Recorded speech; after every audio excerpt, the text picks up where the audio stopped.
O Senhor esteja convosco. Ele está no meio de nós. Proclamação do Evangelho de Jesus Cristo segundo Lucas. Glória a vós, Senhor. Naquele tempo, os 2 discípulos contaram o que tinha acontecido no caminho e como tinham reconhecido Jesus ao partir o pão. Ainda estavam falando quando o próprio Jesus apareceu no meio deles e lhes disse: "A paz esteja convosco." Eles ficaram assustados e cheios de medo, pensando que estavam vendo um fantasma. Mas Jesus disse: "Por que estáis preocupados e por que tendes dúvidas no coração?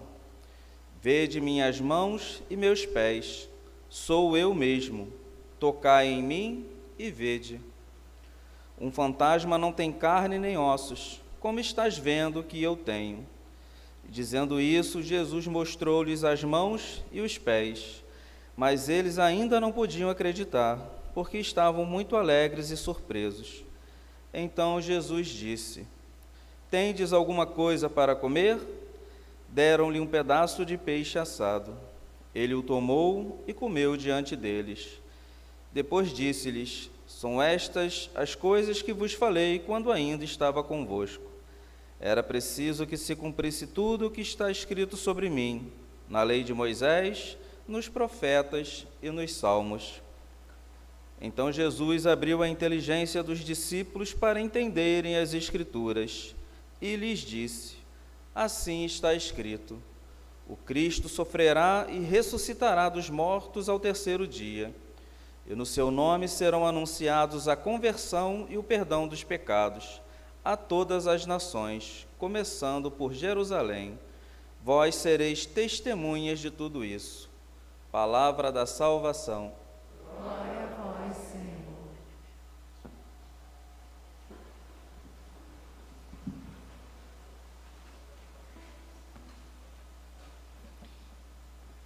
Em alguma ocasião, já falei para vocês que os primeiros cristãos, no tempo pascal, eles se saudavam, se cumprimentavam de uma forma diferente. Quando um cristão encontrava com outro, um cristão falava: "Cristo ressuscitou." E o outro respondia: "Verdadeiramente ressuscitou." Eu vou começar essa homilia saudando vocês com essa frase: Cristo ressuscitou. A questão é, uma pergunta: Cristo ressuscitou mesmo na sua vida? Vejamos.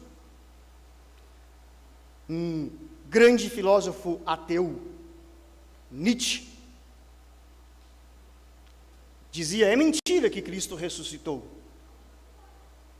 Se Cristo tivesse ressuscitado, os cristãos tinham uma outra cara, tinham um outro rosto, o rosto da ressurreição. A Páscoa, queridos irmãos, é fundamental que isso entre na cabeça de vocês. A Páscoa não é uma missa. A Páscoa não é um tempo litúrgico somente. A Páscoa é a nossa vida. A ressurreição é a nossa vida. É o centro do cristianismo, a ressurreição de Jesus Cristo. E por isso, a festa mais importante que tem é a vigília pascal. Alguns de vocês conseguiram celebrar. É a celebração fundamental na vida do cristão. Nós precisamos entender a Páscoa, que os cristãos não entendem a Páscoa. Se eu perguntar para alguns de vocês que estão aqui na missa, e alguns que não estão fora, na rua, o que é mais importante? A Páscoa ou São Jorge? São Jorge. O que é mais importante? A Páscoa ou a festa da Virgem Maria? Nós precisamos entender que a Páscoa é um estilo de vida, e toda a nossa vida deve ser pascal, baseada na ressurreição de Cristo. Porque diante dos nossos problemas, diante dos nossos sofrimentos, qual é a resposta que nós temos? Cristo está vivo, Cristo está ressuscitado. Cristo vivo e ressuscitado aparece para os discípulos, aparece para cada um de nós hoje, nessa Eucaristia, nessa missa. E Cristo explica as Escrituras. Humildemente, eu suplico o Espírito Santo que Ele me ajude agora a explicar as Escrituras para vocês. Não se trata aqui de dar uma aula, não se trata aqui de ficar falando do texto isso ou aquilo, de teorias, não. Cristo explicou a Escritura falando da vida. Isso é a maior dificuldade, irmãos, que eu tenho como padre, a minha experiência. Explicar a Escritura atualizando na vida de vocês. E alguns falam, o padre está falando de mim. Estou mesmo. O padre está falando do meu CPF. Estou mesmo. O que eu vou fazer aqui? Explicar as Escrituras, falar das borboletas? Falar aqui, não sei, de quê? Falar de quê? Como os discípulos, nós estamos com problemas, com preocupações, com medo. Com medo. É a primeira palavra que eu gostaria de dizer hoje a respeito do medo. Todos estamos com medo. Mas o medo, queridos irmãos, não pode nos paralisar. Esses dias que eu tive no meu retiro hospitalar, 12 dias de retiro silencioso, tive a oportunidade de rezar, de meditar, ler um pouquinho. E eu assisti um programa, um debate em italiano muito interessante. O apresentador falou de um filósofo, agora não recordo o nome do filósofo, me perdoem. Mas o filósofo dizia: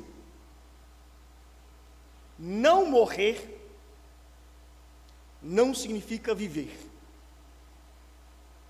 Não morrer não significa viver. O que está acontecendo conosco, irmãos? Que por medo de morrer, nós não estamos vivendo. A questão não é não morrer. A questão é viver. E Deus nos deu a vida para aproveitarmos e desfrutarmos plenamente, porque com Cristo, que dá a vida, e vida abundante. E eu convido, sobretudo aqueles que estão em casa, com medo de ir para a igreja,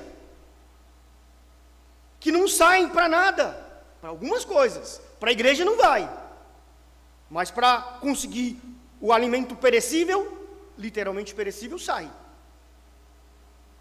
Nós estamos vivendo tempos difíceis. O que é prioridade na nossa vida? O barbeiro? O que é prioridade? Fazer a unha? O que é prioridade? Ir no banco? O que é prioridade para nós, irmãos? Que esses benditos, para não falar outra palavra, Supremo Tribunal decide por nós. Ateus, decidindo se nós podemos ir para a igreja ou não.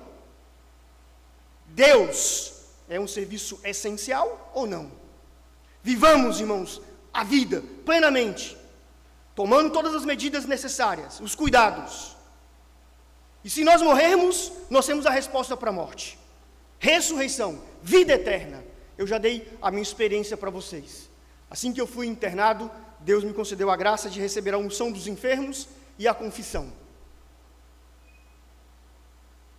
E me deu uma paz, uma serenidade, quando eu recebi, indo na maca, me vem essa imagem agora, na maca, indo para o CTI, eu falei: Senhor, eu confessei, eu recebi a unção dos enfermos. Se queres, pode levar o teu servo em paz. Mas Cristo não quis me levar ainda. Bati um pouquinho na porta do céu, bate na porta do céu, como diz a música, e ele, não faz um tempinho aí. Nós estávamos rezando pouco, inclusive o padre. Aí Deus fez vocês rezar e o padre também. A ressurreição, irmãos, é a resposta para tudo.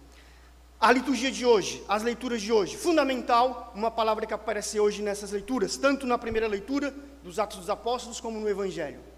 Vós sereis testemunhas da ressurreição de Cristo. O que significa ser testemunha?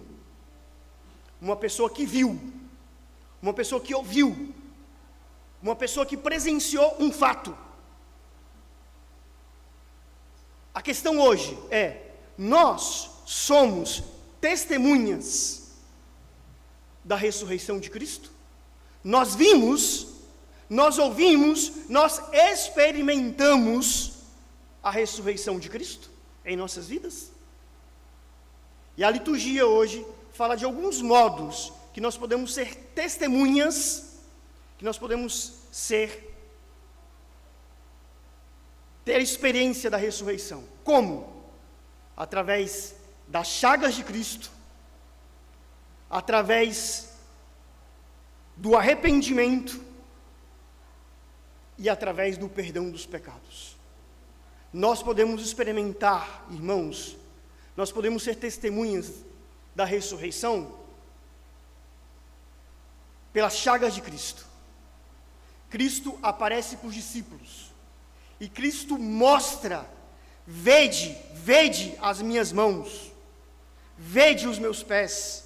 As 5 chagas de Cristo, nas 2 mãos, nos 2 pés e no lado que o soldado traspassou com uma lança. As chagas gloriosas de Cristo. Todos nós, irmãos, temos chagas. Na UTI eu vi as chagas das pessoas gritando de dor, querendo oxigênio. A pessoa que estava no meu lado, na UTI, foi entubada e não resistiu. A chaga da doença. Quantos de nós que estamos aqui carregamos as chagas da doença e às vezes aparecem mais doenças ainda? As chagas do desemprego. As chagas, quantas pessoas aqui têm as chagas de um matrimônio e são chagas abertas? Quais são as suas chagas? Quais são as suas feridas? Quais são as suas dores? Nós queremos esconder as nossas chagas. Uma comunidade que se ama de verdade, irmãos, conhece a chaga do outro. Como eu posso amar a Cleo se eu não sei quais são as suas dores, os seus sofrimentos, as suas chagas? Nós queremos esconder as nossas chagas. Eu quero esconder que eu tenho um problema no matrimônio. Eu quero esconder um defeito físico. Cristo mostra as chagas. Mostremos as nossas chagas. Só que essas chagas são gloriosas. Essas chagas nos trouxeram a vida. Essas chagas nos trouxeram o perdão dos pecados. As chagas de São Tomás de Aquino é a manifestação do amor de Deus. Um amor que dói. Um amor que deixa ferida. Já fui numa exposição da Via Sacra, e lá tinha o modelo do prego que Cristo foi crucificado. Mais ou menos desse tamanho, irmãos. 20 centímetros, mais ou menos. Vocês conseguem imaginar as dores que Cristo sofreu? As chicoteadas. Os chicotes da flagelação de Cristo tinham uma coisa no chicote, que quando pegava, arrancava a pele, de ficar na carne viva. Vocês imaginam o sofrimento de Cristo, irmãos? As quedas de Cristo. O suor de Cristo, de suar, não pelo calor, suar sangue. Vocês imaginam isso? Vem na minha mente agora, a arte é tão bela, vem na minha arte agora o filme da paixão de Cristo. Cristo está todo ferido já, e que esticam a mão de Cristo, puxam a mão de Cristo, e depois vem aquele soldado e pá, na mão de Cristo. Vocês imaginam as chagas dolorosas de Cristo? Essa é a marca. Tem um santo que diz: no céu existe uma coisa feita pelo homem.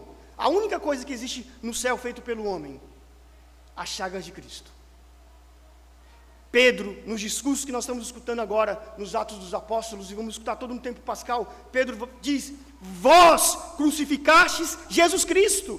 Eu, Padre Antônio, crucifiquei Cristo. Eu, Padre Antônio, coloquei o prego na mão de Cristo. Eu coloquei uma coroa de espinhos em Jesus Cristo.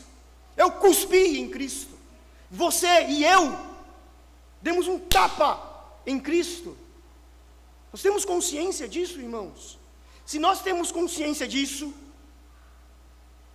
nós fazemos uma pergunta fundamental: o que eu devo fazer? A pregação diz: convertei-vos, arrependei-vos, e vossos pecados serão perdoados. Se uma coisa que Deus tem me feito, irmãos, meditar nesses dias, é se arrepender profundamente dos meus pecados. Não tenho medo, não tenho vergonha de falar para vocês que eu sou um padre pecador. Eu sou um padre pecador perdoado por Deus. Sou um padre pecador misericordiado por Deus. Não tenho vergonha de falar isso para vocês, irmãos. E se há algo que Deus tem me dado agora nessa doença de bom, porque do mal Deus tirou um bem muito maior, é se arrepender muito dos meus pecados do passado. Ter dor. Hoje eu tenho dor dos meus pecados. E me arrependo. E hoje eu espero que o Espírito Santo toque no seu coração. E se arrependa dos teus pecados. Não é porque o padre está falando, Cristo está dialogando contigo. Se arrependa como filho pródigo. Se arrependa como um ladrão, assassino. No último momento se arrependeu e já foi para o céu. Arrependei-vos, irmãos, ter dor dos pecados. E os seus pecados serão perdoados. Essa é a melhor notícia que nós recebemos, o querigma, a boa notícia. Os teus pecados, Mauriceia, os teus pecados, Ângelo, pequeno ou grande, estão perdoados. É o que Cristo diz a cada um de nós hoje, irmãos. E para concluir isso do perdão dos pecados, eu gostaria de ler para vocês um trecho da bela homilia que o Papa Francisco fez na semana passada, no Domingo da Divina Misericórdia. Leiam depois, Papa Francisco, homilia, Domingo da Misericórdia. No domingo passado, o Papa Francisco falou do perdão dos pecados. Para não alongar, leio o que ele disse. Peçamos a graça de acolher, de abraçar o sacramento do perdão. Eu posso anunciar para vocês que nossos pecados estão perdoados, irmãos. Mas nós temos a graça de tocar nesse sacramento como? Através da confissão. Não tenhamos medo de confessar, vai dizer o Papa agora, olha o que diz. De compreender que no centro da confissão, não estamos nós com os nossos pecados. Quem está no centro da confissão? A misericórdia de Cristo. Não nos confessamos para nos deprimir. Para os pagãos, para as outras religiões, nós somos loucos. Como você, pecador, vai confessar com outro pecador? Como você vai confessar os teus pecados? É para ficar deprimido? Olha o que o Papa diz. Não nos confessamos para nos deprimir, mas para fazer nos levantar. Todos precisamos disso. Precisamos disso como precisam os pequeninos. As crianças sempre caem. As crianças precisam ser levantadas pelo Pai. Isso é a confissão. Nós caímos no pecado. E às vezes cai feio. E às vezes machuca feio. Mas Deus nos levanta, irmãos. Deus nos abraça. Também nós caímos com frequência. Nós não caímos uma vez. Caímos todo dia. Essa semana, não sei, você caiu muita vez no pecado, e por isso não se confessa uma vez por ano, porque você não cai uma vez por ano. Bendito fosse Deus. Mas nós caímos com frequência. Se nós caímos com frequência, nós precisamos da confissão com frequência. Se possível, de 15 em 15 dias. Se possível, uma vez por mês. E aqui eu faço um parêntese, irmãos. Um parêntese que eu faço. Deem graças a Deus. E eu estou muito feliz também. Cada vez mais vocês estão valorizando a confissão. De confessar. Às vezes nós não encontramos padre. Eu tive até dificuldade para encontrar um padre para me confessar. Imagina vocês. Para me dar unção dos enfermos. Imagina vocês. Deem graças a Deus. Aqui eu faço um parênteses, irmãos. Eu estou aqui na paróquia São João Batista, não para construir. Estou aqui na paróquia São João Batista para dar os sacramentos para vocês. E Deus me dá a graça de poder perdoar vocês. Continua o Papa. O sacramento que nos levanta não nos deixa caídos, a chorar sobre as lajes duras das nossas quedas. é o sacramento da ressurreição, é o sacramento da misericórdia. E quem recebe as confissões deve fazer sentir a doçura da misericórdia. Tal é o caminho a seguir por aquelas pessoas que ouvem as palavras das confissões, fazer sentir a doçura da misericórdia, porque Deus perdoa tudo, tudo, tudo Deus perdoa, inclusive um aborto, Deus perdoa, se está arrependido. Para falar em confissão, no final da missa, eu vou oferecer para vocês um presentinho de Páscoa. Vou oferecer para vocês esse livrinho, confeccionado aqui por nós mesmos, um guia para o sacramento da confissão. O padre só pede, mas o padre vai dar agora. Anota isso aí, tá bom? No final, depois eu vou ter que pedir, então dá para vocês primeiro, né? Um guia para o sacramento da confissão. Como é que se confessa? À luz dos 10 mandamentos. E esse guia é um exame de consciência. Tem os 10 mandamentos, que significa honrar pai e mãe. Por exemplo, aqui explica. Você vai fazer um exame de consciência sobre o 4º mandamento. Ódio ou desprezo interior aos pais, tratar com dureza de coração os pais, provocar a ira ou indignação dos pais, ter vergonha dos pais, gritar aos pais, ofender, desobedecer.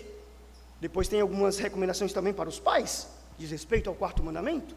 Então, no final da missa, vocês vão receber esse guia. Depois a gente pode disponibilizar também pela internet, pelo WhatsApp. E você tem esse guia. Quando você for confessar, faz o exame de consciência. Pode ter no celular também. Tendo um bom exame de consciência, eu me arrependo, confesso meus pecados, e eu não dou só esse presentinho para vocês não, irmãos. É uma graça que Deus me concede. Eu posso dar de presente para vocês o perdão dos pecados. Cristo está vivo, irmãos. Cristo está ressuscitado. Diante dos nossos medos, diante das nossas dificuldades, diante das nossas preocupações, nós temos a resposta, a ressurreição de Cristo. Façamos hoje a experiência de Cristo, através das suas chagas, através das nossas chagas, através da conversão, através do perdão dos pecados. Cristo ressuscitou. Verdadeiramente ressuscitou. Fiquemos em pé e professemos a nossa fé.